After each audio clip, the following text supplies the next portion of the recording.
और अब आरएसएस प्रमुख मोहन भागवत के उस संदेश की चर्चा जो उन्होंने विजयदशमी के अवसर पर दिया है। नागपुर में अपने संबोधन में उन्होंने 5 बड़े बयान दिए। हम वो बयान और उनके मायने आपको बताते हैं। पहला बयान, अमेरिकी टैरिफ नीति उनके हितों को ध्यान में रखकर बनाई गई है, लेकिन इससे सभी प्रभावित होते हैं। कोई भी देश अलग थलग नहीं रह सकता है। ये निर्भरता मजबूरी में नहीं बदलनी चाहिए।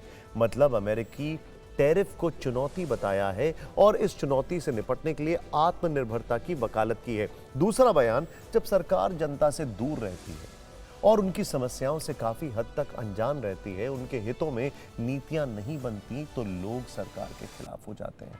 मतलब सरकार को जन समस्याओं पर लगातार ध्यान देने की नसीहत दी और उन समस्याओं के निपटारे का एक तरह से संदेश दिया है।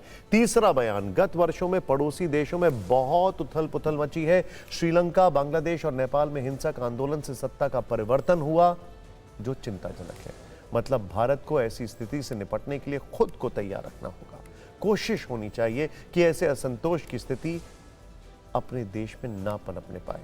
चौथा बयान समाज के लिए था। उन्होंने कहा कि जब कई बर्तन साथ में होते हैं तो आवाज होती है, लेकिन केवल मन में संदेह पर कानून हाथ में लेकर निकल आना, गुंडागर्दी, हिंसा करना, यह प्रवृत्ति ठीक नहीं है।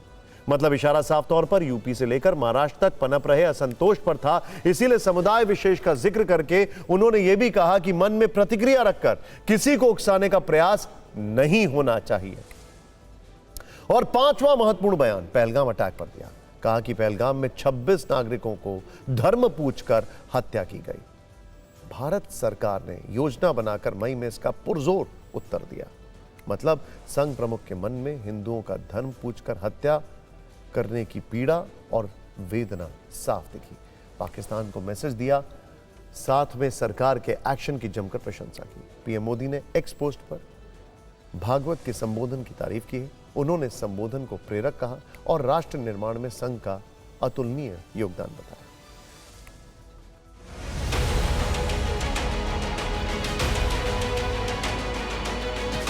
पिछले साल एक दुर्घटना पहलगाम की भी हुई और यह भी वह घटना हमको सिखा गई कि यद्यपि हम सबके प्रति मित्र भाव रखते हैं और रखेंगे, फिर भी अपने सुरक्षा के विषय में हमको अधिकाधिक सजग रहना पड़ेगा, समर्थ बनना पड़ेगा।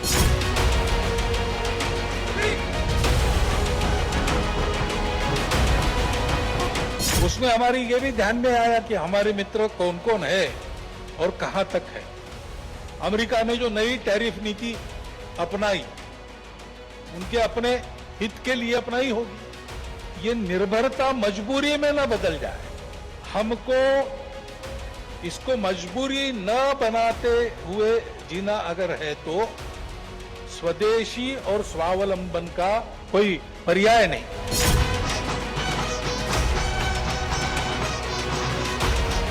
विविधताओं के संपूर्ण स्वीकार और सम्मान के साथ हम सबको एक माल में मिलाने वाली यह भारतीय संस्कृति, यह राष्ट्रीयता है।